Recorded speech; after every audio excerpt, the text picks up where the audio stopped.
What is up, everyone? Hello, happy Easter. And today is Sunday, April 4th, 2021. Man, it is already April, and this year is creeping by. I hope you're doing well and staying safe as we continue to fight the COVID-19 battle each and every day.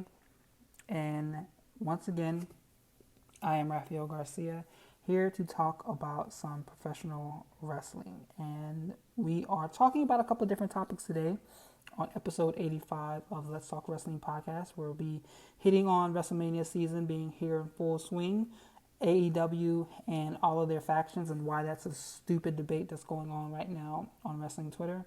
And we're also talking about Will Ospreay, who won the IWGP World Heavyweight title early this morning and really shocked a lot of people. But before we do that, I want to, as always, thank you to the people who take the time to listen to the show, whether it be live, or actually the show's not live, whether it be right when it goes up or whenever or whenever you have the opportunity to check out our content. Thank you as always. You can find us across multiple platforms, which include MMAratings.net and .com. That's where our flagship content goes.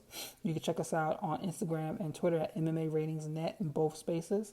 You can find this podcast on YouTube at MMA Ratings out, and also check us out at Anchor, Breaker, Google Podcasts, Apple Podcasts, Overcast, Spotify, and any of the other major podcasting networks. Me, you can always hit me up at rgarcia_sports on both Instagram and Twitter, where I am usually ranting and raving about everything from combat sports to mixed martial arts, social justice, and everything in between. As always, again, like I said, thank you for taking the time to check us out. And let's go ahead and jump into today's content, which is where I want to start with WrestleMania season and WWE overall. Before I talk about WrestleMania, NXT TakeOver, Stand and Deliver, the big thing that happened recently on WWE content is the breakup of the Hurt Business. And this was so unfortunate. It was so unfortunate for a lot of different reasons. We saw it coming previously because they had been hinting at the team breaking up before Bobby Lashley won the title. But it was rushed. Let's not even start there. It was just a bad decision on top of the continued bad decisions that we see within the WWE. They did not have to break this team up. Period. Full stop. There was no need to break this group up. They are one of the best portions of WWE for the better part of the last year. Bobby Lashley and MVP have been killing it ever since they've been put together all throughout COVID-19 era of professional wrestling. Then when they added Shelton Benjamin and Cedric Alexander, everything worked. Everything clicked. All four of those men were elevated. They should have been a main event stable from the very start. In my opinion, I wrote about this late last year, I believe it was, or early this year. I'm not quite sure. But I wrote about how this group has all the feels of the Horsemen and Evolution. But they're 4 black men, which made it that much more important to me. And there wasn't a lot of pushback about that. I never really saw any negative conversation around the idea of the Hurt Business in any way, shape, or form. And that is what stood out to me. That's probably the most important thing to me when you have this conversation, because what else can you really say when people have such a positive reaction to a full group? But just like the WWE way, they want to continue to break up these groups for no explicit reason. They didn't have to do this because there was a lot of conversation about they did it because they were afraid of Bobby Lashley being cheered over Drew McIntyre at WrestleMania, which was probably going to be the case, but that's also their fault because they're such shitty bookers that people weren't excited about Drew McIntyre anymore. I understand that he was, I think I wrote about the 5 MVPs of COVID era wrestling, and he was one of those individuals because he carried Monday Night Raw throughout this last year. But it's unfortunate that I'm not excited about him as I am Bobby Lashley. I'm not excited about Drew McIntyre as I have been for a long time. And a part of that is because of the frequent rematches he had with Randy Orton and all that other bullshit. His feud with Sheamus could have been something good, but they bullshitted their way through that too and rushed that angle. So now we have this situation where they're most likely going to take that title off of Lashley at WrestleMania, put it back around McIntyre's waist, and I think no one wants to see that. So yeah, they'll pipe in all the cheers that they need to make it seem like people are celebrating Drew, but we all know at the end of the day that that's not going to be the truth. People want to see that title around Lashley's waist, and they want to see the Hurt Business together. But instead, they made the decision to break it up. And it's even worse when you look at the report that came out from Fightful Select, I think on Friday or Saturday, that the decision was made by Vince McMahon, and multiple people were upset about that. And they were upset to the point that MVP and Drew went to go speak to Vince about it, and he stood his ground and kept up the idea that the split was best. And again, this is that whole conversation about, cutting off your nose in spite of your face, because he simply wants Drew McIntyre to be over and to be the cheered hero at WrestleMania, but no one else wants, none of the fans, none of the viewers want that. We are all behind the idea of the Hurt Business being what's best for business, and I don't even want to see any other iteration of this group. I don't want to see another faction built off of this. I saw some people talking about, well, maybe we can move Ricochet and Keith Lee and Naomi into the Hurt Business. I don't want to see that. And what makes this worse is they split up the Hurt Business, and then Bobby Lashley gets help beating up Drew McIntyre from Baron Corbin. Why? I know that they were a group a couple years ago, and that piece makes sense. That little piece there makes sense. But no, if you want to talk about someone, bringing in someone to cool down a feud, bringing in someone that people do not care about, Baron Corbin is that guy. And I hate to say it, because Corbin is a good worker in the ring. He is not piss poor. He is not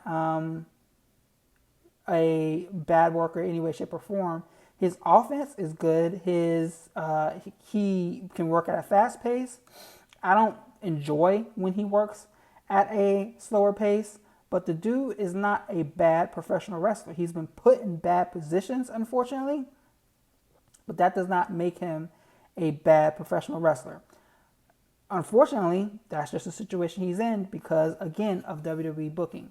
So now here we are with him coming in to help coming in to help Lashley beat up McIntyre, and that makes Shelton and Cedric look like so much more feeble in the matter. And we're going to see tomorrow on Raw, Lashley's going up against Cedric Alexander in a one-on-one match, and I don't want to see it. I saw that announcement from the WWE Twitter maybe about an hour ago. I don't want to see it. If I could have my way, I would not watch Monday Night Raw. This is how bad it's been lately. We're going to talk about that in a minute leading into the WrestleMania build. But that Hurt Business breakup was just not good, and no one should be pleased about that. No one is pleased, and it's just another piss poor decision by Vince McMahon and WWE Creative. One thing I am excited about, though, is NXT TakeOver Stand and Deliver, and this card looks fantastic. If you go back to, I would say, the past couple of NXT TakeOver shows have been really good, and I do believe that they're making a push to get back to the days of old where these shows stole the show each and every, whenever they had them, however frequently they had them. And after Vengeance Day, if you listen to the Triple H media call, he was talking about a quote-unquote like a reset where they're getting back to what they used to be. This card looks like yet another positive step in that direction, and I am totally excited about nearly everything on this card.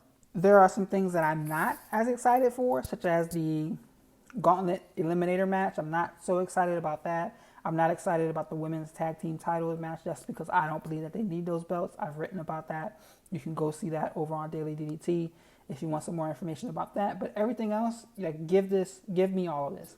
Pete Dunne versus Kushida. I mean, who would not? I wrote about this and I called this a NBN match where there's no build necessary. It would be great if they had it. It would be great if they were fighting over the NXT North American title or something like along those lines. But these two guys, just let them go. Give them a good 20 minutes, and I'm here for all of that. We have Walter versus Tommaso Ciampa. That's going to be fantastic as well. We know Walter's going to win that, and Ciampa's going to take this L the same way he did when he welcomed Karrion Kross into NXT. The triple threat for the tag team titles, I think this is going to be a great match between MSK, Grizzled Young Veterans, and Legado del Fantasma. I really have brought into the Grizzled Young Veterans in the last month or so. I wasn't the biggest fan of them, especially on the last Dusty Classic. I thought they were just bland to me, but there are some good heels, some good tag team heels, and I believe that having MSK chase them is the right direction. It's the perfect move to make, and I do see the Grizzled Young Veterans coming out of this match with the tag team titles around their waist. Going back to the Gauntlet Eliminator, I mean, I get it. They're trying to figure out a way to have someone, come up against Johnny Gargano, and I'm leaning towards Dexter Lumis being the one to win, but they didn't need to do this to get to that match. I think Dexter Lumis has recently defeated Johnny Gargano, potentially. I'm not exactly sure. I don't really remember. But ever since when the Kushida-Johnny Gargano match was going on, there was too much Dexter Lumis in there for me. And that let me know that Kushida wasn't going to be the one to beat Gargano. So, okay, cool. If they want to go the Dexter Lumis route, they didn't need to do this to get to that finish. Now, I may be wrong, and they may have someone else come out of this, but looking at that group, I mean, Bronson Reed might be the only other guy. Cameron Grimes is a heel. LA Knight is a heel. I can't see either one of them winning. Leon Ruff and Isaiah Swerve Scott, those two are too busy fighting each other, and I expect them to have a singles match coming up on NXT at some point in time. So Bronson Reed is the only other guy who could really win that, and I don't see Bronson Reed really winning because him and LA Knight are feuding as well individually. So perhaps we do get Dexter Lumis versus Johnny Gargano on night 2, but it is what it is. Then we have the main event, and this is something I'm looking forward to the most. Io Shirai versus Raquel Gonzalez. And there's a lot of conversation going on about whether or not this match is heated enough. I've seen the suggestion that Finn Balor and Karrion Kross should headline one night, and Adam Cole versus Kyle O'Reilly should headline one night as well. I get it. I am not totally against that idea. I just don't 100% agree. Io Shirai has been one of the best performers in professional wrestling for the last 2 to 3 years. I don't know too much about her career when she was in Japan, but in NXT, especially over the last year, especially as NXT Women's Champion, she has been fantastic. She's been booked exceptionally well in the fact that she's picked up big wins over Toni Storm, Mercedes Martinez, Dakota Kai, Zoe Stark.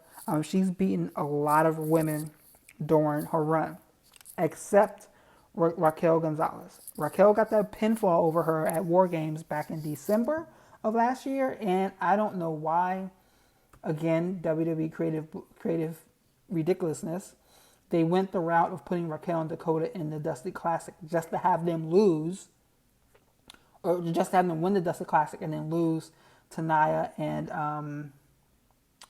Shayna Baszler. So that didn't make any sense at all because this should have been the focus the whole time. Now we have Shirai versus Gonzalez, and I like the idea that Shirai is the one coming up to Gonzalez. Like, no, I want to fight you. That's different than what we've seen from WWE booking in the past. So that works for me, and it makes her look so much more badass. I think Gonzalez is going to win this because there isn't anything left for Shirai to do as women's champion. She really wouldn't even have any contenders after that, and I believe Gonzalez would be a fresh name with fresh matchups coming off of that. I think Shirai would be best on the main roster, but we know what that women's division booking is like. I would love to see Shirai against the likes of Asuka, maybe against Sasha Banks, all those other women that are available on the main roster. Unfortunately, that booking has not, the main roster women's booking has not been great in any way, shape, or form. It's been very underwhelming. That's probably the best term to use. Underwhelming, if not just flat out bullshit. Having Shirai and Gonzalez in the main event, I think that's the right decision to make. Then over on night 2, we have Finn Balor versus Karrion Kross, Adam Cole versus Kyle O'Reilly, Johnny Gargano versus the Gauntlet Eliminator winner, Jordan Devlin versus Santos Escobar in a ladder match for the NXT Cruiserweight title. Then we have Ember Moon and Shotzi Blackheart versus The Way, Candice LeRae, and Indy Hartwell. So I'm going to start there. Again, this is the match that doesn't excite me the most, but I'm liking Indy Hartwell. She's really turned a corner to me. I think her time with Candice and Johnny has been great for her career. She looks much better in the ring. Her character comes across much more believable, I would say. She's hilarious. If you follow her on Twitter and if you catch the stuff that she's saying during some of these promos, I think she's excellent in that role. I could see the titles going to Candice LeRae and Indy Hartwell. I do not like Ember Moon and Shotzi Blackheart as a team. I'm not the biggest Ember Moon fan, and Shotzi has hit a wall. I don't know why, but she is not as hot as she once was. And by hot, I'm not talking about her looks. I'm talking about the push she had behind her. Because at Halloween Havoc and right before, it seemed like she was on a run to be a top contender in the women's division. But that has really kind of stalled out since then. And she's not as prominent. Yeah, her and Ember are the women's tag team titles, but they kind of feel, women's tag team champions, they kind of feel like transitional champs. I could see The Way picking up the win here. It's been way too long that Candice LeRae has been in NXT and has not been a champion yet. And they've botched her and Dakota Kai. It's amazing that they have not been babyface champions yet. That's, again, bullshit booking decisions, because there's no way you should miss that opportunity with both of those women. Jordan Devlin and Santos Escobar, they're going to kill this match. This is going to be a ladder match for the Cruiserweight Championship. And I love the way they introduced this match, having Shawn Michaels, of all people, not say a word, not say a thing. His music hits. He walks down to the ring, pulls out a ladder, slides it between them, winks at them, and walks away. That is perfect. There's times when WWE gets things right, and there's so many times when they get things wrong. But when they get things right, you just got to sit back and be like, yo, that was it. And that introduction of the ladder and making this a ladder match was perfect to me. I believe these two guys are going to kill it. I know people have issues with Jordan Devlin because he was named during the Speaking Out movement, and WWE has not cut him simply because, or I believe because they know that he is a talented individual. And I'm sure people do not want to see him elevated to this position. Same thing with Matt Riddle. I am looking at Santos Escobar and I'm expecting him to lose. Everything about Santos Escobar to me screams main event heel. And this having the cruiserweight title around his waist has diminished that in just a little bit. But if you look back to the brief feud he had with Karrion Kross, he looked like a main event level heel in that. Even though he lost, even though he needed a 3-on-1 situation to beat up Karrion Kross, I get that. But Santos Escobar, in my opinion, is a main event heel. He's a main event heel. Everything about him is a main event heel. You can't talk about his size because he's bigger than Finn, he's bigger than Gargano, he's bigger than Cole, he's bigger than Tommaso. Like, everything about this works. To get him there, they have to get that cruiserweight title off of his waist, and I think that this is how they do that. Devlin is a good worker. He's a great worker, and everything about him in the ring from bell to bell works. So maybe that's the move that they make. But I think this is going to be a great addition to the series of ladder matches that we've seen across WWE history. So then we have that Johnny Gargano match with, I guess, the Gauntlet Eliminator winner. Like I said, I'm not that excited about this match. I think if Dexter Lumis wins the Gauntlet Eliminator, I think they're going to put the belt around him and have that be the feud for a little while. But again, I really don't care about that title as long as it's around Gargano's waist. I feel like it's not elevating anyone. And I know they can't put Gargano back in the main event picture because he's been there for so long. But he doesn't need this title around his waist either. I don't know really what they do with him. Maybe have, I can't even say move him over to the Cruiserweight division and have him and Devlin go at it, because that's still, I think it would be great matches again. But I don't know it's so unfortunate because Gargano's so good. He wouldn't be used. He'd be in the 24/7 segments if he's on the main roster. But I don't need to see him in the NXT North American title picture all the time, because that doesn't elevate anyone else. So, yeah, I'm not that excited about this match. I want to talk about Finn Balor versus Karrion Kross. This is the main event before talking about the Adam Cole and Kyle O'Reilly match. Finn Balor and Karrion Kross, I think this is going to be another good match as well. I see Karrion Kross coming out with the win, and I think this is the way we get back to the Demon, even if it's just one time. Finn Balor hinted at that during their promo last week, or maybe the week before. And that was an interesting promo. It was an interesting, it was subtle. It was very subtle. He has not used that portion of his gimmick for 2 years, ever since going back to NXT, and I think it's worked because we don't need to see it. I don't think we need to see him really tap into that, but a piece of Karrion Kross's character, especially with Scarlett, is built into that occult-like nature. So it would be interesting to see if they use Karrion defeating Finn at TakeOver Stand and Deliver as an opportunity to get Finn back into the Demon gimmick and have that situation play out. Karrion Kross has main roster written all over him. I don't know how that's proper. Like, I want to see him hunting Randy Orton. Have him hunting the Apex Predator, the Legend Killer, etc., etc. But that whole Finn, like, Randy Orton Fiend shit needs to stop. But still, that is how I see this match playing out. I expect Karrion to get the victory and get that title back around his waist. Then we have Adam Cole and Kyle O'Reilly. And again, like as I said earlier, there are moments where WWE gets things right and moments when they get them horribly wrong. The build to Kyle O'Reilly, Adam Cole, has been exceptional. Look at their promo package from Wednesday, and if that doesn't get you hype, I don't know why you're watching professional wrestling.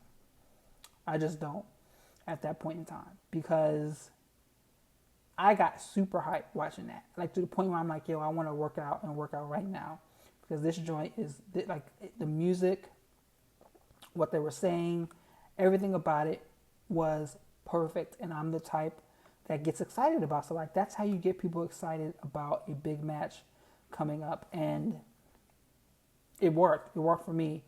So I could see why people look at that and they say, yo, this is a main event match. And it is. It is. On its face, it is a main event match. Unfortunately, there's so much else going on with both of these nights that I do think that Io Shirai and Raquel Gonzalez should get a main event slot. And I wonder where they're going to go after this feud, because I think that there's still pieces that need to be worked out. You have Roddy Strong, who basically quit on Wednesday and walked out of the Capitol Wrestling Center. Bobby Fish has not been heard from, and I don't know what his status is on what his injury status is. So there's so much else that can be talked about in this conversation around Undisputed Era and where they go to next. I don't think that this match is going to be the end-all be-all, but I think it's going to be something, maybe a fight pit match or something like that. I don't know. It's going to be something, but I think that this match is going to be excellent from start to finish. So like I said, I'm very excited for NXT TakeOver, Stand and Deliver, which is this week.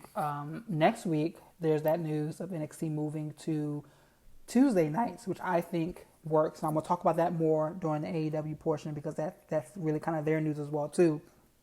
So I'm going to talk about that more there. What I'm not excited about is WrestleMania. Night 1 starts on April 10th. Night 2 is on April 11th. And there really isn't a lot on this card that I want to see.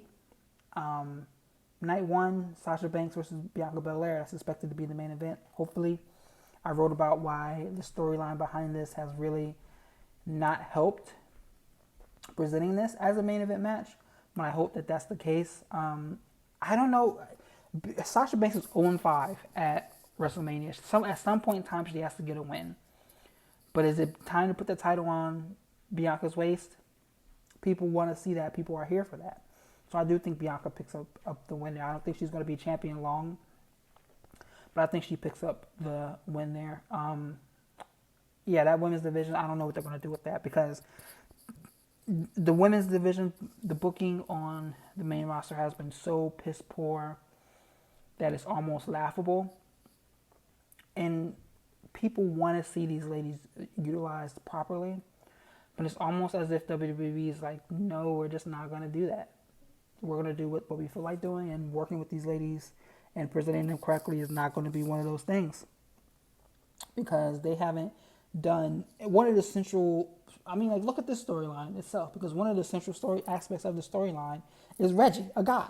Instead of having these two ladies competing with the intention of figuring out who's best, they're fighting because, like, their portion of why they were fighting is because they both got tired of Reggie being involved and they didn't win the tag team titles and all that other bullshit. It just needs to be about who wants to be the best. They should both have been having singles matches, trying to one up each other and beating the hell out of some of the other women on the roster. It would have been an opportunity to get other ladies elevated as well. But, WWE doesn't do that type of shit. We already talked about Bobby Lashley and Drew McIntyre. I think Drew's winning that title. Bad Bunny with Damian Priest against The Miz with John Morrison. Don't care about this match either. Don't give a fuck about this match in any way, shape, or form. I expect Bad Bunny to win just because he's a celebrity, celebrity guest. But don't care. I understand that Bad Bunny's a huge megastar. I get it. I totally get it. He is. He is a huge, stupidly big star. But I don't give a fuck to see this match on WrestleMania. They could have done this match on Monday Night Raw as like a main event or something like that, and that would have been okay. But I don't care to see it here. The New Day versus AJ Styles and Omos. Of course, AJ Styles and Omos are going to win those belts. The only reason why the New Day have the title, why they won it from the Hurt Business, is so that they could create this match. And again, I don't care to see it. I don't. I am a fan of AJ. Love the New Day. But why do he and Omos need to be tag team champions? Help me understand that. Why? They're not even a real team. Why do they need to be tag team champions? I get that this is the only title that AJ has not held in his brief time with the WWE. He has not been here long. But why? Why? Help me understand why. I just don't want to see this. Braun Strowman versus Shane McMahon. This may possibly be the worst booked match in WrestleMania history. At least in recent history. Braun Strowman is feuding with Shane McMahon because Shane McMahon called him stupid. Period. The way they've hurt Braun Strowman as a character is so negligible. Someone should be held accountable for this shit. I do not want to see this match. It's going to be a steel cage match, so Shane McMahon's going to get thrown from something. Okay, that'll be a pop, but outside of that, there's nothing in this match worth seeing. Nothing in this match worth seeing. So again, as I usually do on this show, I'm not going to waste my time talking too much about matches I don't want to see. Seth Rollins versus Cesaro. These two are going to steal the show, and I think at the end of the WrestleMania cycle, these two nights, it's probably going to be the match that steals the show, in my opinion. There's one other that may come close. Two others. But Cesaro versus Seth Rollins, this is going to steal the show. It's an opportunity to put Cesaro in that main event picture. I don't think they will. I would love to see him against Roman Reigns, but Cesaro's never going to be WWE champion. We can say that. Maybe not never, but it'll be hard to see that situation really happening. If he picks up a win against Seth, it'll be moving in the right direction. I'll tell you that much. On night 2, we have the following. We have Roman Reigns versus Edge versus Daniel Bryan, Asuka versus Rhea Ripley, The Fiend versus Randy Orton, Big E versus Apollo Crews, Kevin Owens versus Sami Zayn, and Matt Riddle versus Sheamus. Now, on a wrestling basis, night 2 is going to blow night 1 out of the water.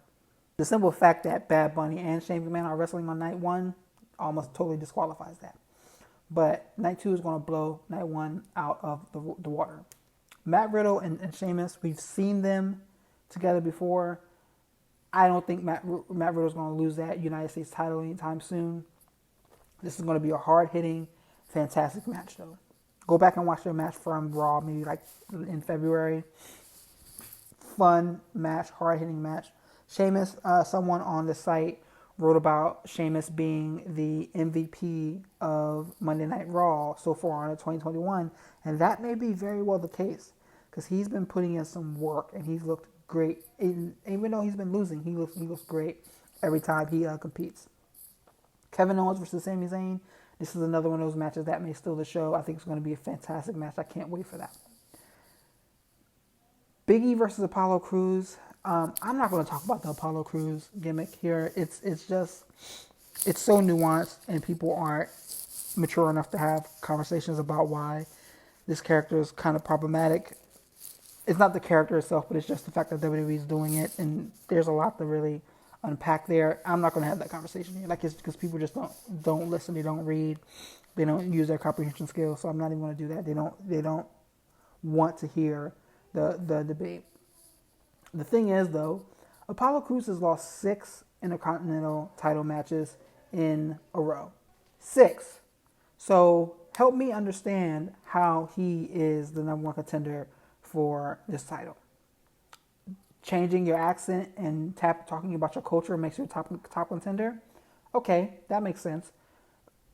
And the thing is, I expect him to win this match.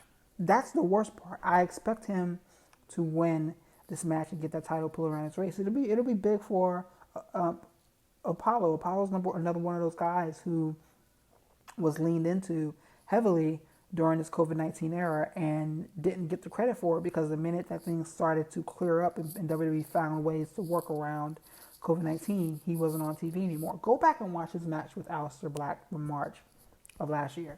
Go back and watch that match and tell me those 2 guys can't work.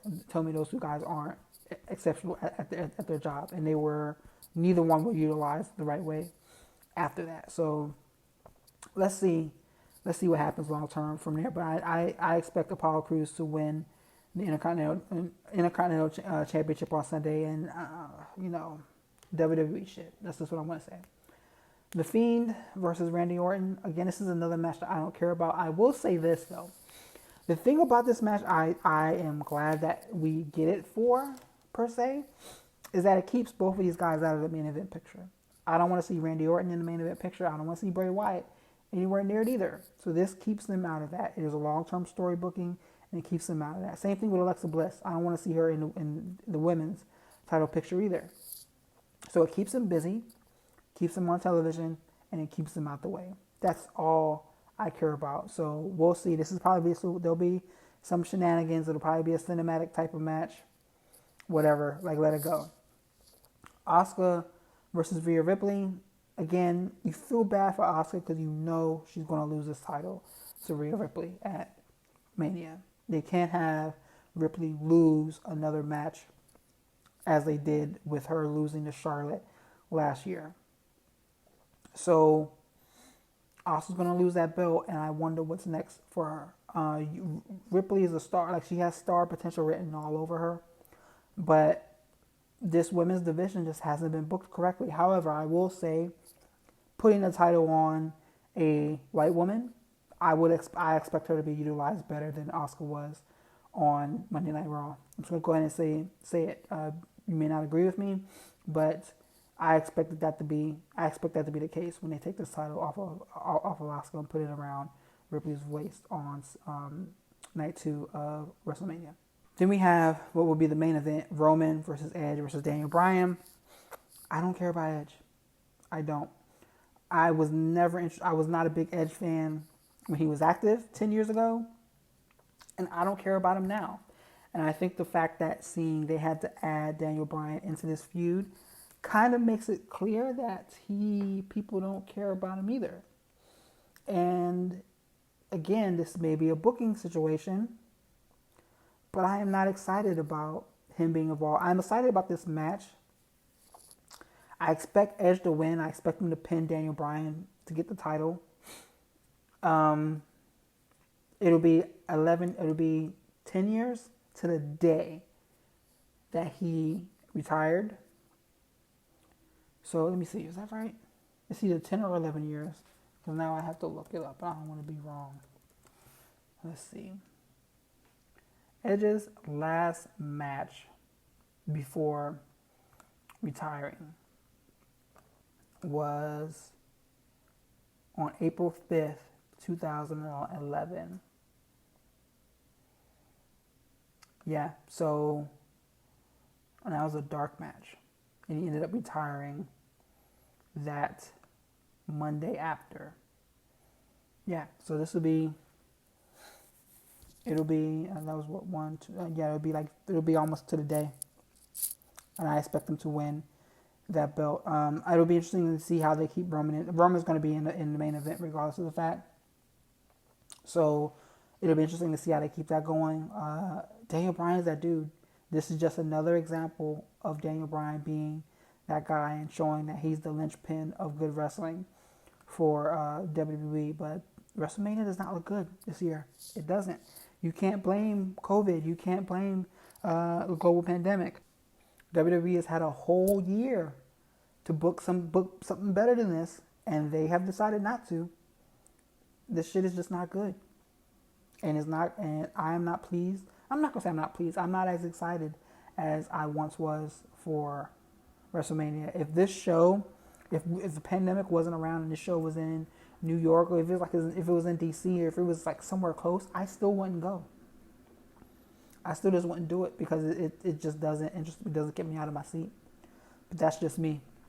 We're going to switch topics now and head over to New Japan, where Will Ospreay defeated Kota Ibushi at New Japan Sakura Genesis early this morning. And people are pretty surprised about this. Kota Ibushi was champion for 90 days. 51 with the new World Heavyweight title. And then the rest of the time with the double titles before they were retired. I was expecting him to have a year-long run.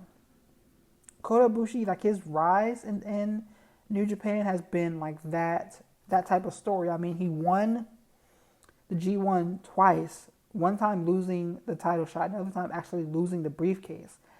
Then he had to have 2 matches this year, defeating Tetsuya Naito and then Jay White to get those titles around his waist. And it just feels wasted to have him lose after 90 days. Like, what is the point of that?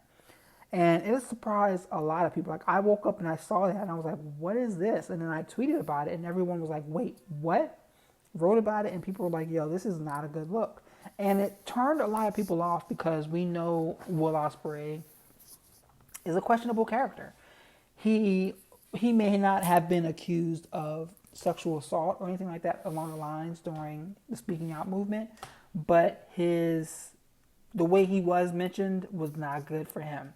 And then on top of that, his unneeded attack on Bea Priestley to show that he wanted to be IWGP champion, that doesn't make any sense either. So it's like, what is the point of this?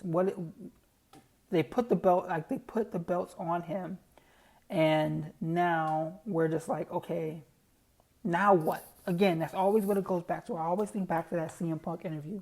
And then what?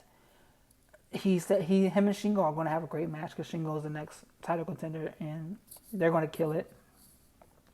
But then what? So I don't know, man. This is really turning some people off, and I've seen a bunch of people being like, "Yo, this made me want to turn the channel, or I can't watch New Japan after this." And I get it.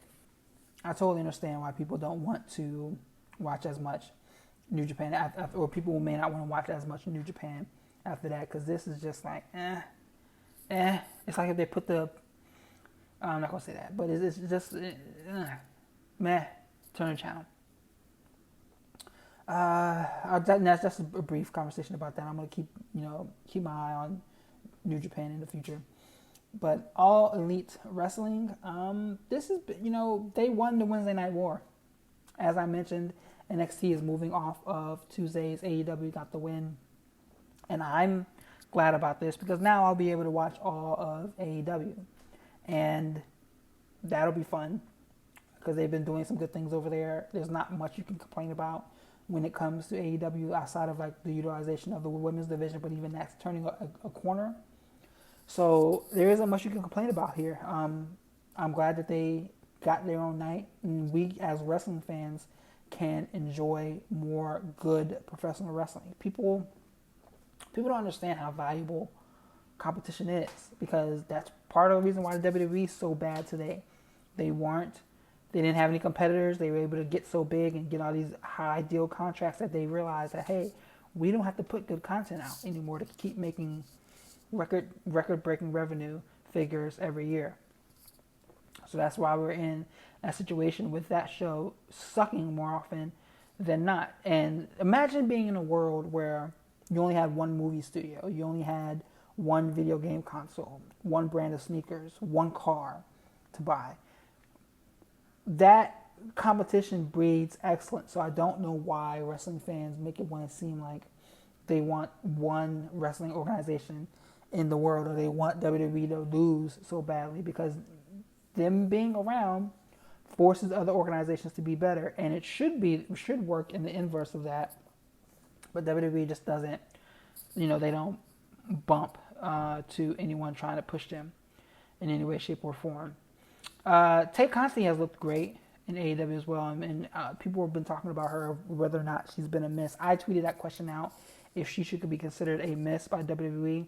Most people said no, just because she was in such a deep NXT women's roster, and now she's in AEW where they need as much help as they can possibly get, which is understandable.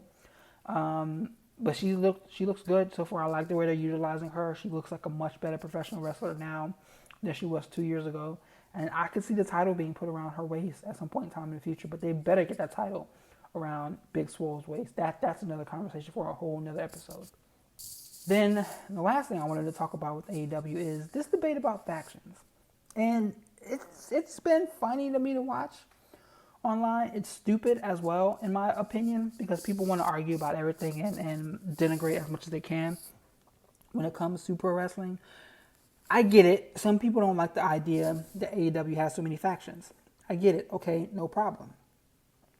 But it's working for AEW right now. It's working from a rating standpoint.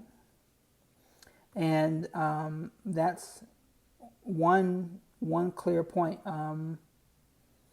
That's clear as day that it's working from a rating. Like, people are watching their content.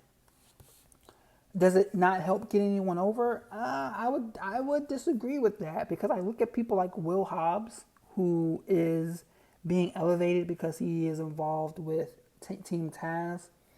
Who else? I would like to see guys like, Ray Phoenix. He's in a quote unquote stable, and he's being elevated in that situation. Sammy Guevara in the inner circle. I think that's a good position for him. So let's see what it kind of plays out. I don't need QT Marshall to be leading a faction, but if it gives me another star out of that, then it should be considered a success as well. I think that it's stupid to see so many people arguing about it, but I will say one thing, that with Jon Moxley, one of the things that's made Jon Moxley so interesting to me as a character is it's been Moxley against the world. Now him and Eddie Kingston have seemed to form a bond based on their history together, which works there. But Eddie Kingston is another guy where it was kind of like Eddie Kingston against the world, but then he got involved in the faction as well too. But with Moxley, it works. That's why he still feels special. Everyone else, it's okay to have someone you can count on when you are trying to be a pro wrestler in kayfabe, because you're going to get your ass jumped by these people who are in groups of 4 and 5 and 6 in storyline, because it makes sense.